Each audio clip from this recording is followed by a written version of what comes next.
Hi everyone, welcome back. I'm Diane, and this is part of our Here's What I'm Thinking About series. And today's topic is one that we just addressed in our first year Emerging Leaders program, and that is a sort of follow up, if you will, to our work on strengths based leadership. So we spent a little bit of time talking about strengths, and I want to just introduce that topic again. One of the premises that we hold dear in emerging leaders is we're at our best when we are simply ourselves.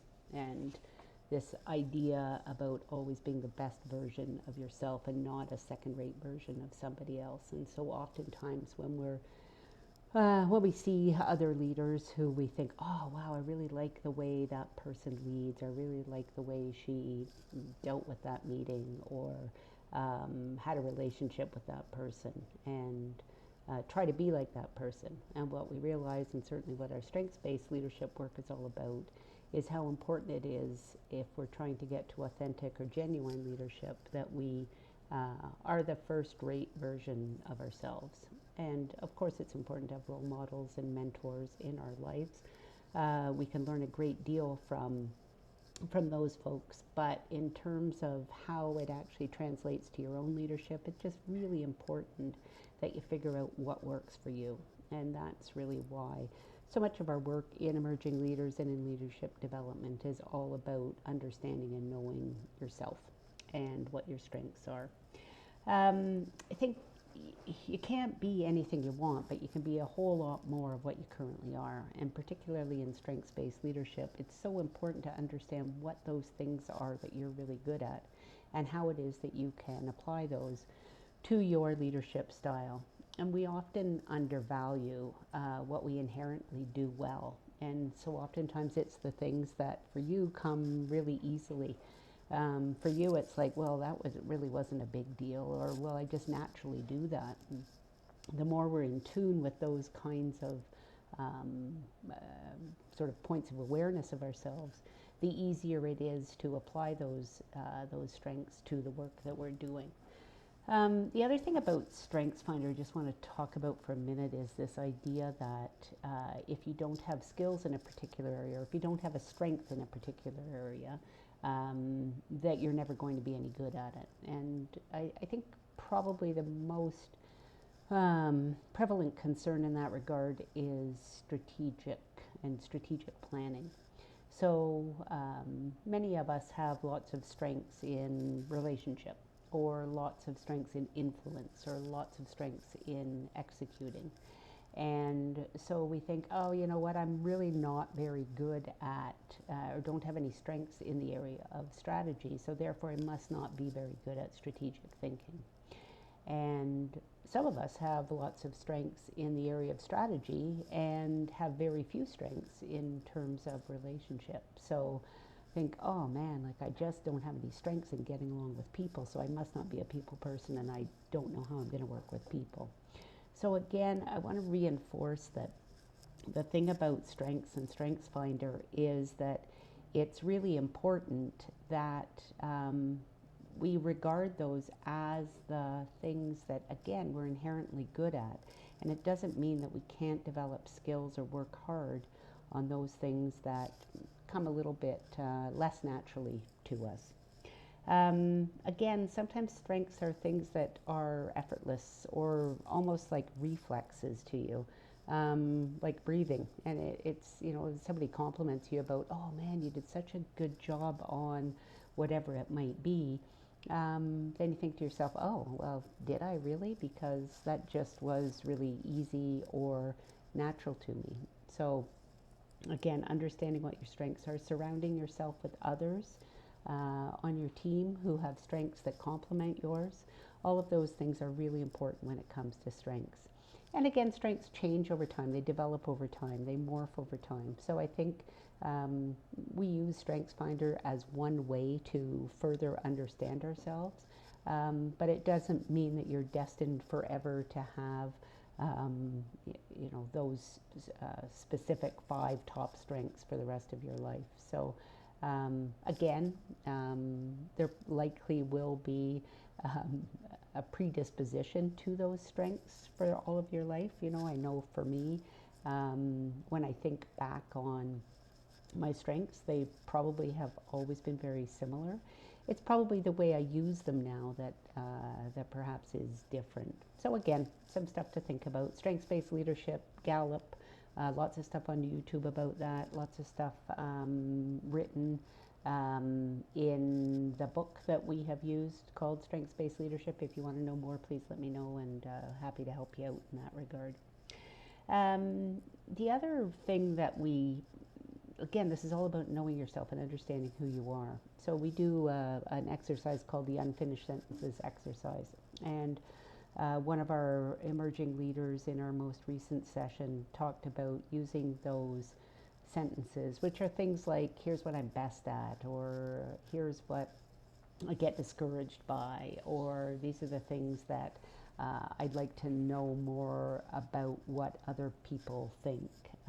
All of those things are actually good frames for journaling. So if you are somebody who likes to journal, then good idea to jot some of that stuff down. Again, not for anybody else, it's just another way to get to know yourself.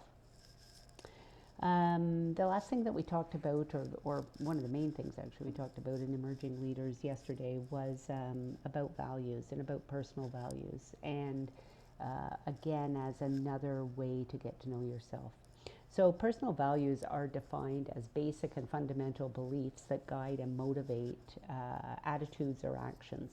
They help us to determine what's important to us.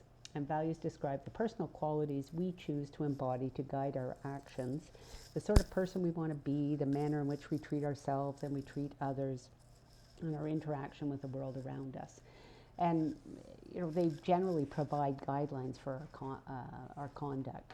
And one of the things that we know is the more in tune that we are, excuse me, with our values, the better able we are to understand ourselves. And oftentimes when we're working with other people, particularly if our values rub up against each other, that can be a cause for tension. And so again, the more we understand about ourselves and the more we understand about others, the better able we are to lead and to work together on a team.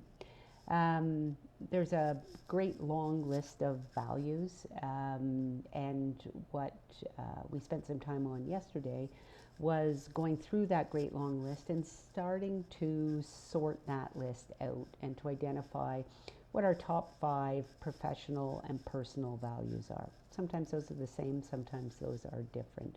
And again, real important to make sure that you spend some time thinking about what your values are. We have an example of it. You know, if you're somebody who really values punctuality and you're working with a teammate or team member who has no value in punctuality at all and really values something entirely different, then there may be some tension or some rub there. So again, understanding what your values are and then understanding what the values of other people are become another helpful tool in our toolkit of knowing ourselves, first of all, and then further developing our leadership skills. And as you know, our leadership programs are all designed around knowing ourselves first, understanding ourselves, and then developing and leading others, and then developing and leading teams, organizations, community. Last thing about values is what's really cool about Boys and Girls Clubs of the Okanagan is we have 5 core values that are the structure, the framework for the work we do every day with children, youth, and families. And real easy way to remember those. Shasta Scott actually is the person who taught me this, and it's BREWS, B-R-E-W-S. So core values of Boys and Girls Clubs of the Okanagan and Boys and Girls Clubs across the country are belonging, B, respect, R, E is encouragement and support, W is working together, and S is speaking out. And so when we look at how fortunate we are to work in an organization that is very clear about core values and doesn't just or doesn't just talk about the core values, but also walks the core values. That's really important and actually really unique. And so what's kind of cool is to be able to take a look at that long list of values and then to synthesize it into your top values and to see how those might align with the values of the very organization that you're working with. So give that a try. That's kind of a cool thing to do. The other thing I just want to end on the definition of values by Brene Brown. For those of you who don't know Brene's work, she's a remarkable author and TED Talk speaker. Talks a lot about vulnerability and perfection, and again knowing ourselves. And what Brene, we'll call her by her first name, what Brene says is a value is a way of being or believing that we hold most important. Living into our values means that we do more than profess our values, we practice them. We walk our talk, we are clear about what we believe and hold important, and we take care that our intentions, words, thoughts, and behaviors align with those beliefs. So I'll leave you with that today. Brene is a very wise woman, and lots of good stuff in there. So again, thank you for those of you who missed Emerging Leaders yesterday. Sorry to have missed you. Hope this is helpful. Please take a look at the handouts and make sure that that you spend some time again thinking about your values and about your strengths. So goodbye for now, and we'll see you next time on So What I've Been Thinking About. Bye-bye.